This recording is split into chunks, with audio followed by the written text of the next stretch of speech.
দেখতে পাচ্ছেন clutch pedal একদম পড়ে যাচ্ছে। এই তো আপনারা যখনই গাড়ি খুলবেন বা ক্লাচ খুলবেন তখনই কিন্তু এই রিস্ট বেল্টগুলো আপনারা চেঞ্জ অবশ্যই করবেন, তা না হলে কিন্তু এই যে প্রবলেমটা হলো আপনার সঙ্গে এই প্রবলেমটা হতে পারে। তো বন্ধুরা আজকে অনেকদিন পর আবার একটা ব্লগ নিয়ে চলে এসেছি। আজকে আমরা যাবো হারভেস্টারে ক্লাচ ভাগ করতে। তো গত 3 দিন থেকে কিন্তু খারাপ হয়ে পড়ে আছে, তো আমার হাতে কাজ করার জন্য কিন্তু গাড়িওয়ালা বসিয়ে রেখেছে গাড়িটাকে।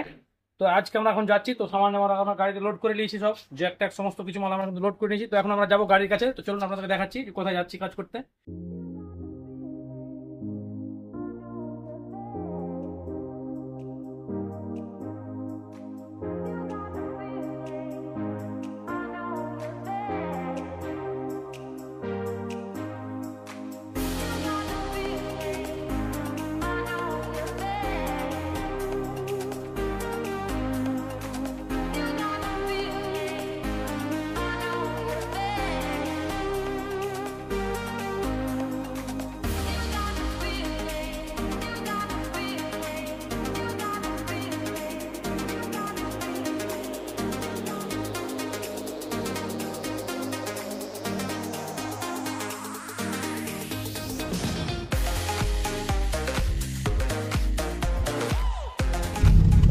Out out out out engine से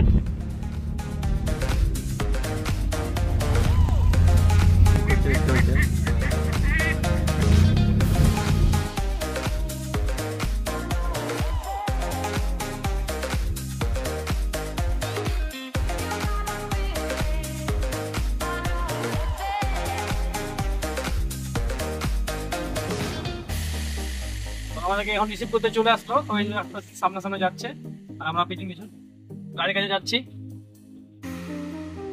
বন্ধুরা কাজ নামা, গাড়ি টানে না, বন্ধুরা কাজ নামা, বন্ধুরা কাজ নামা।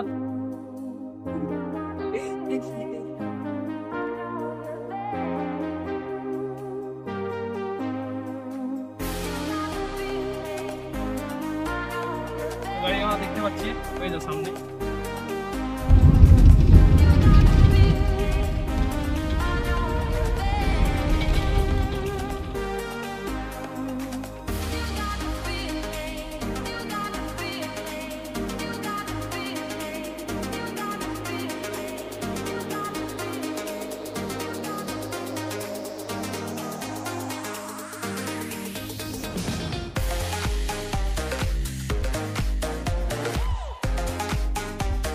তো বন্ধুরা অনেকটা রাস্তা আসার পরে আমরা গাড়ির কাছে চলে এসেছি ফাইনালি, দেখতে পাচ্ছেন। তো স্বরাজ 963 তখন দেখি একটা কি প্রবলেম আছে। তো যত সন্ধ্যা মনে হয় ক্লাচ ভাগ করতে হবে, তখন একবার উপরে উঠে দেখে নিই।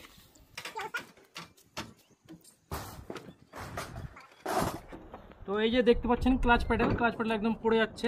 এই তো তো আশা করা যায় ভিতরে যে ক্লাচের ফিঙ্গারগুলো আছে সেগুলো কেটে গেছে, এমনকি রিলিজ ব্রেক নষ্ট হয়ে গেছে। তো আমরা এখন ভাগ করবো, ভাগ করার পরে দেখাবো আপনাদেরকে যে ভিতরে কি মাল নষ্ট হয়েছে বা কি খারাপই হয়েছে। তো বন্ধুরা ভিডিওটা কন্টিনিউ করতে থাকুন, প্রথম থেকে শেষ পর্যন্ত দেখতে থাকুন, তাহলে বুঝতে পারবেন ভিতরে কি মাল নষ্ট হয়েছে না হয়েছে।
তো বন্ধুরা অনেক কষ্ট করার পরে আমরা ফাইনালি ক্লাচ খুলে ফেলেছি। তো এই যে দেখতে পাচ্ছেন ক্লাচ খাঁচা নামিয়ে দিয়েছি। তো আমি যেটা বাইরে থেকে ধারণা করেছিলাম সেটাই হয়েছে, ফিঙ্গারগুলো কিন্তু তিনটেই নষ্ট হয়ে গেছে, কীভাবে কেটে গেছে একদম। তো এই যে ফিঙ্গার তিনটে কাটার কারণটা হলো এই যে রিলিজ বেয়ারিং, এই যে দেখতে পাচ্ছেন এই রিলিজ বেয়ারিং ফার্স্ট যেটা হয়েছে, রিলিজ বেয়ারিংটা নষ্ট হয়েছে। রিলিজ বেয়ারিংটা নষ্ট হয়ে যাওয়ার পরে এটা জাম্প হয়ে গেছে, জাম্প হলে তো যা হয় মানে ঘর্ষণ হয়ে কিন্তু ফিঙ্গারটাকে কেটে দিয়েছে। তো এটা কিন্তু বেশ কয়েকদিন আগে কিন্তু ক্লাচটা খুলেছিল, ক্লাচ প্লেট নতুন লাগিয়েছে কাস্টমার। তো ক্লাচ প্লেট চেঞ্জ করেছে ঠিকই, কিন্তু রিলিজ বেয়ারিংটা চেঞ্জ করেনি। তো সবাইকে রিকোয়েস্ট থাকবে যে আপনারা যখনই গাড়ি খুলবেন বা ক্লাচ খুলবেন তখনই কিন্তু রিলিজ বেয়ারিংগুলো আপনারা চেঞ্জ অবশ্যই করবেন, তা না হলে কিন্তু এই যে প্রবলেমটা হলো আপনার সঙ্গে এই প্রবলেমটা হতে পারে। যেমন দেখেন কয়েকদিন আগে ক্লাচ প্লেট নতুন লাগিয়েছে, তো আবার ফিঙ্গার জন্য এখন আবার ক্লাচটা খুলতে হলো। তো আপনি ভালো মন্দ বিচার করবেন না, অবশ্যই যখনই ক্লাচ বানাবেন তখন রিলিজ বেয়ারিংটা অবশ্যই ফেলে দিবেন, তাহলে আপনার কি হবে এই জিনিসটা আশা করছি প্রবলেম হবে না। তো বন্ধুরা এখন আমরা তিনটে মেন ফিঙ্গার আনাবো, শোরুম থেকে জেনুইন মেন ফিঙ্গার আনাবো, দিয়ে লাগাবো। আর এই যে রিলিজ বেয়ারিং এটা তো চেঞ্জ করছি, তার সঙ্গে বাটিটা কিন্তু নষ্ট হয়ে গেছে, বাটিটাও নতুন লাগাবো। আর বন্ধুরা এই যে দেখছেন পিটিও যেটা রিলিজ বেয়ারিং আর কি, পিটিও যে রিলিজ বেয়ারিংটা আছে এটাও কিন্তু আমরা পাল্টে দেবো, এটাও রাখবো না। হয়তো আপনারা ভাববেন যে ভালো আছে, কিন্তু না, সব জিনিসের একটা টাইম থাকে, ভ্যালিডিটি থাকে। তো এটা অনেক টাইম হয়ে গেছে, অনেক দিন থেকে চলেছে, তো এ নষ্ট হওয়ার দিকে আছে। তবে এখন আমরা একে রাখবো না, একে এখন নতুন লাগিয়ে দেবো। তো এখন এই তিনটে জিনিস আমরা নতুন এনে সেটিং করবো, তারপরে ক্লাসটা জয়েন করবো। তো বন্ধুরা ভিডিওটা আমরা এখানেই শেষ করছি। আর বন্ধুরা আপনাদের যদি কোনো কোশ্চেন থাকে বা কোনো প্রশ্ন থাকে অবশ্যই আমাকে কমেন্ট সেকশনে জানাবেন। আর ভিডিওটা ভালো লাগে একটা লাইক করে চ্যানেলটা সাবস্ক্রাইব করে দেবেন। ধন্যবাদ।